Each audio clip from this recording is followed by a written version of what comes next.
ਸਤਨਾਮ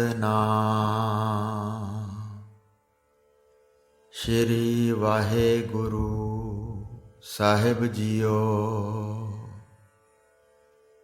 ਪਰਮ ਸਨਮਾਨਿਓ ਗੁਰੂ ਰੂਪ ਗੁਰੂ ਖਾਲਸਾ ਸਾਧ ਸੰਗਤ ਜੀ, ਵਾਹਿਗੁਰੂ ਜੀ ਕਾ ਖਾਲਸਾ, ਵਾਹਿਗੁਰੂ ਜੀ ਕੀ ਫਤਿਹ। ਸ਼੍ਰੀ ਗੁਰੂ ਤੇਗ ਬਹਾਦਰ ਜੀ ਦਾ ਪ੍ਰਕਾਸ਼ 1 ਅਪ੍ਰੈਲ 1621 ਈਸਵੀ ਨੂੰ ਸ਼੍ਰੀ ਗੁਰੂ ਹਰਗੋਬਿੰਦ ਸਾਹਿਬ ਜੀ ਦੇ ਘਰ ਮਾਤਾ ਨਾਨਕੀ ਜੀ ਦੀ ਕੁੱਖੋਂ ਸ਼੍ਰੀ ਅੰਮ੍ਰਿਤਸਰ ਸਾਹਿਬ ਹੋਇਆ। ਆਪ ਜੀ ਦਾ ਸੁਭਾਅ ਮੁੱਢ ਤੋਂ ਹੀ ਬਿਰਕਤੀ ਵਾਲਾ ਸੀ। ਕੁਝ ਸਮਾਂ ਨਾਨਕੇ ਘਰ ਬਕਾਲੇ ਇਕਾਂਤ ਵਿੱਚ ਤਪ ਕਰਦਿਆਂ ਗੁਜ਼ਾਰਿਆ। ਫਿਰ 1656 ਈਸਵੀ ਵਿੱਚ ਪਰਿਵਾਰ ਕਬੀਲੇ ਸਮੇਤ ਤੀਰਥ ਯਾਤਰਾ ਕਰਦੇ ਹਰਿਦੁਆਰ ਪ੍ਰਯਾਗਰਾਜ ਹੋ ਕੇ ਪਟਨੇ ਜਾ ਬਿਰਾਜੇ ਤੇ ਕਈ ਸਾਲ ਉੱਥੇ ਰਹੇ। ਔਰੰਗਜ਼ੇਬ ਦੇ ਜ਼ੁਲਮਾਂ ਨੂੰ ਨਾ ਸਹਿਣ ਕਰਦੇ ਹੋਏ ਆਖਿਰ ਸਾਧੋ ਇਹ ਤਨ ਮਿਥਿਆ ਜਾਨੋ ਕਹਿਣ ਵਾਲੇ ਮਹਾਂਪੁਰਸ਼ ਹਿੰਦ ਦੀ ਧਾਰਮਿਕ ਸੁਤੰਤਰਤਾ ਨੂੰ ਕਾਇਮ ਰੱਖਣ ਲਈ 11 ਨਵੰਬਰ 1675 ਈਸਵੀ ਨੂੰ ਦਿੱਲੀ ਦੇ ਚਾਂਦਨੀ ਚੌਕ ਵਿੱਚ ਆਪਣੇ ਤਨ ਦਾ ਠੀਕਰਾ ਦਿੱਲੀ ਪੱਤ ਦੇ ਸਿਰ ਭੰਨ ਕੇ ਜੋਤੀ ਜੋਤ ਸਮਾ ਗਏ। ਸੱਚੇ ਪਾਤਸ਼ਾਹ ਧੰਨ ਸ਼੍ਰੀ ਗੁਰੂ ਤੇਗ ਬਹਾਦਰ ਸਾਹਿਬ ਜੀ ਨੇ ਕੁਝ ਸ਼ਲੋਕ ਉਚਾਰੇ ਜੋ ਕਿ ਸ਼੍ਰੀ ਗੁਰੂ ਗ੍ਰੰਥ ਸਾਹਿਬ ਜੀ ਵਿੱਚ ਅੰਕਿਤ ਹਨ। ਸੋ ਸਾਧ ਸੰਗਤ ਜੀ, ਦਾਸ ਆਪ ਜੀ ਨੂੰ ਉਹਨਾਂ ਸ਼ਲੋਕਾਂ ਵਿੱਚੋਂ ਕੁਝ ਚੁਣਵੇਂ ਹੋਏ ਅਨਮੋਲ ਬਚਨ ਸਰਵਣ ਕਰਵਾਉਣ ਲੱਗਿਆ ਹੈ। ਆਓ ਬੜੇ ਪ੍ਰੇਮ ਨਾਲ ਇਹ ਅਨਮੋਲ ਬਚਨ ਸਰਵਣ ਕਰੀਏ। ਗੁਰੂ ਜੀ ਆਪਣੇ ਪਹਿਲੇ ਅਨਮੋਲ ਬਚਨ ਵਿੱਚ ਫਰਮਾ ਰਹੇ ਹਨ ਕਿ ਹੇ ਪਿਆਰੇ ਗੁਰਸਿੱਖੋ, ਜਿਨ੍ਹਾਂ ਨੇ ਮਨੁੱਖਾ ਜਨਮ ਪਾ ਕੇ ਪ੍ਰਿਥਵੀ ਦੀ ਰੱਖਿਆ ਕਰਨ ਵਾਲੇ ਪਰਮੇਸ਼ਰ ਦੇ ਗੁਣਾਂ ਨੂੰ ਗੌਣਾ ਨਹੀਂ ਕੀਤਾ, ਉਹਨਾਂ ਨੇ ਆਪਣਾ ਮਨੁੱਖਾ ਜਨਮ ਸਾਰਾ ਹੀ ਬੇਅਰਥ ਗਵਾਉਣਾ ਕੀਤਾ ਹੈ। ਗੁਰੂ ਜੀ ਆਪਣੇ ਦੂਸਰੇ ਬਚਨ ਵਿੱਚ ਫਰਮਾਉਂਦੇ ਹਨ ਕਿ ਹੇ ਪਿਆਰੇ, ਤੂੰ ਮਨ ਕਰਕੇ ਪਰਮੇਸ਼ਰ ਦਾ ਸਿਮਰਨ ਕਰ, ਫਿਰ ਤੈਨੂੰ ਜਮਾਂ ਦੀ ਫਾਹੀ ਨਹੀਂ ਪਵੇਗੀ, ਭਾਵ ਤੂੰ ਮੁਕਤ ਹੋ ਜਾਏਗਾ। ਆਪਣੇ ਤੀਸਰੇ ਬਚਨ ਵਿੱਚ ਗੁਰੂ ਜੀ ਫਰਮਾ ਰਹੇ ਹਨ ਕਿ ਹੇ ਜੀਵ, ਤੂੰ ਬੁੱਢਾ ਹੋ ਗਿਆ ਹੈ, ਪਰੰਤੂ ਅਜੇ ਵੀ ਤੈਨੂੰ ਇਹ ਸਮਝ ਨਹੀਂ ਆਈ ਕਿ ਸੰਸਾਰ ਤੋਂ ਵਿਛੜਨ ਦਾ ਮਰਨ ਕਾਲ ਤੇਰੇ ਨੇੜੇ ਆਣ ਪਹੁੰਚਿਆ ਹੈ। ਸਤਿਗੁਰੂ ਸਾਹਿਬ ਜੀ ਕਥਨ ਕਰਦੇ ਹਨ ਕਿ ਹੇ ਬਾਵਰੇ ਪੁਰਖ, ਤੂੰ ਪਰਮੇਸ਼ਰ ਦਾ ਭਜਨ ਸਿਮਰਨ ਕਿਉਂ ਨਹੀਂ ਕਰਦਾ। ਆਪਣੇ ਚੌਥੇ ਅਨਮੋਲ ਬਚਨ ਵਿੱਚ ਗੁਰੂ ਜੀ ਫਰਮਾ ਰਹੇ ਹਨ ਕਿ ਸੰਸਾਰਕ ਪਦਾਰਥ ਪਰਲੋਕ ਵਿੱਚ ਕਿਸੇ ਦੇ ਵੀ ਸਾਥੀ ਨਹੀਂ ਹੋਣੇ, ਇਸ ਕਰਕੇ ਇਹਨਾਂ ਵਿੱਚ ਮਨ ਨਾ ਲਾਓ, ਪਰੰਤੂ ਇਸ ਦਾ ਇਹ ਭਾਵ ਨਹੀਂ ਹੈ ਕਿ ਧਨ ਇਸਤਰੀ ਆਦਿ ਤਿਆਗ ਕਰਕੇ ਫਕੀਰ ਹੀ ਹੋ ਜਾਓ। ਇਸ ਦਾ ਇਹ ਪ੍ਰਯੋਜਨ ਹੈ ਕਿ ਇਹਨਾਂ ਦੇ ਲੋਭ ਵਿੱਚ ਆ ਕੇ ਠੱਗੀ ਨਾ ਕਰੋ, ਪਾਪ ਅਤੇ ਅਨਰਥ ਨਾ ਕਰੋ। ਇਹਨਾਂ ਵਿੱਚ ਖਚਤ ਹੋ ਕੇ ਇਹਨਾਂ ਦੇ ਦਾਤੇ ਪਰਮੇਸ਼ਰ ਨੂੰ ਨਾ ਭੁੱਲੋ ਅਤੇ ਵਾਹਿਗੁਰੂ ਤੋਂ ਬੇਮੁਖ ਹੋ ਕੇ ਨਰਕ ਦੇ ਅਧਿਕਾਰੀ ਨਾ ਬਣੋ। ਸੰਸਾਰ ਦੇ ਸਾਰੇ ਪਦਾਰਥ ਜੀਵਾਂ ਵਾਸਤੇ ਹਨ ਅਤੇ ਜੀਵ ਸੰਸਾਰ ਵਿੱਚ ਪਰਮੇਸ਼ਰ ਦਾ ਭਜਨ ਕਰਨ ਵਾਸਤੇ ਆਏ ਹਨ। ਆਪਣੇ ਪੰਜਵੇਂ ਅਨਮੋਲ ਬਚਨ ਵਿੱਚ ਗੁਰੂ ਜੀ ਫਰਮਾ ਰਹੇ ਹਨ ਕਿ ਜੋ ਪਰਮੇਸ਼ਰ ਜੀ ਪਾਪੀ ਪੁਰਖਾਂ ਦਾ ਉਧਾਰ ਕਰਨ ਵਾਲੇ ਤੇ ਜੰਮਣ ਮਰਨ ਦਾ ਡਰ ਮਿਟਣ ਵਾਲੇ ਹਨ ਅਤੇ ਜੋ ਪਰਮੇਸ਼ਰ ਜੀ ਗਰੀਬਾਂ ਦੇ ਸੁਆਮੀ ਹਨ।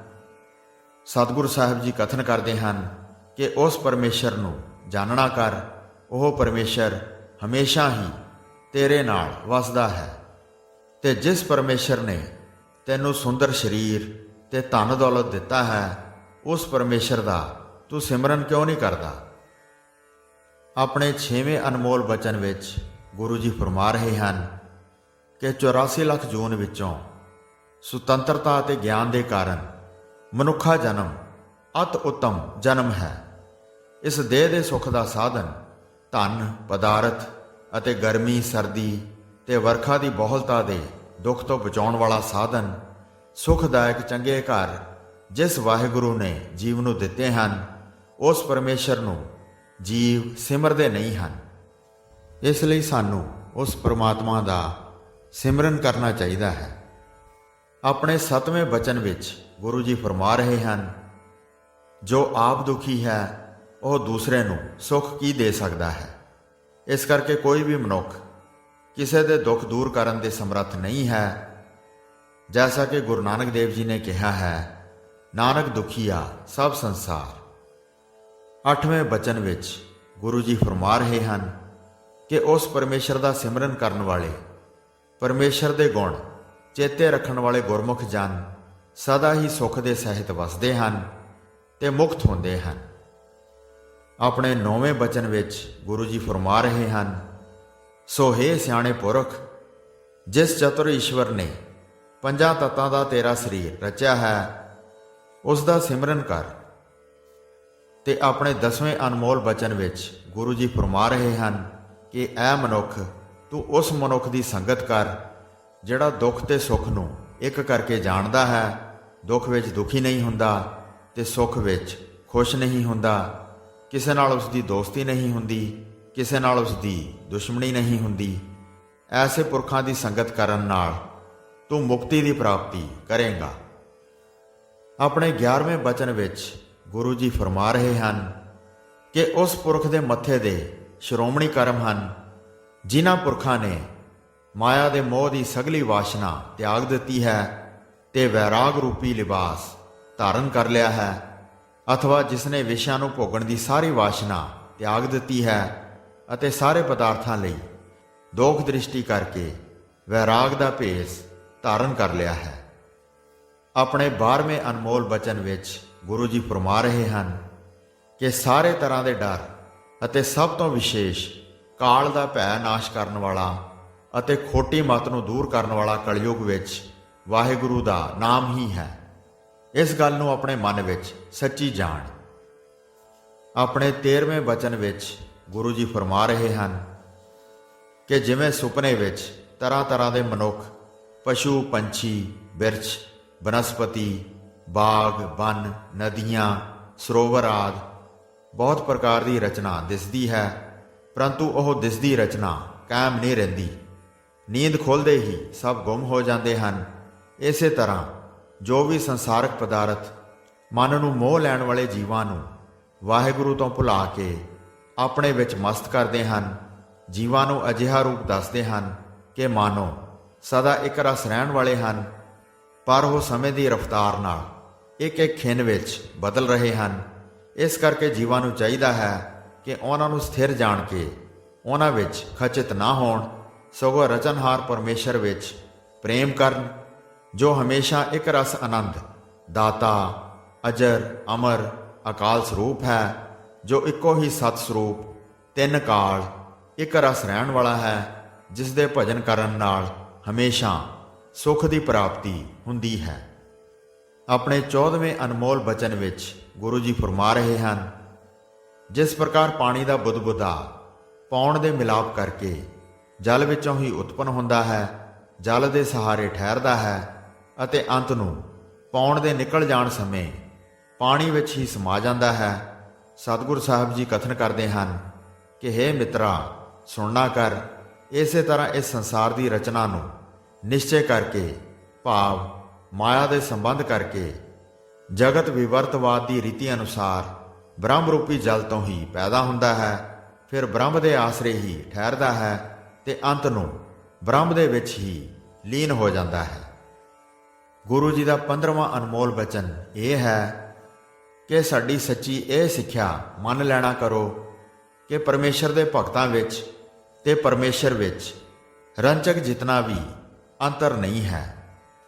ਇਸ ਲਈ ਪਰਮੇਸ਼ਰ ਦੇ ਭਗਤਾਂ ਦਾ ਸਤਿਕਾਰ ਕਰੋ ਤੇ ਉਹਨਾਂ ਦੀ ਸੇਵਾ ਕਰੋ।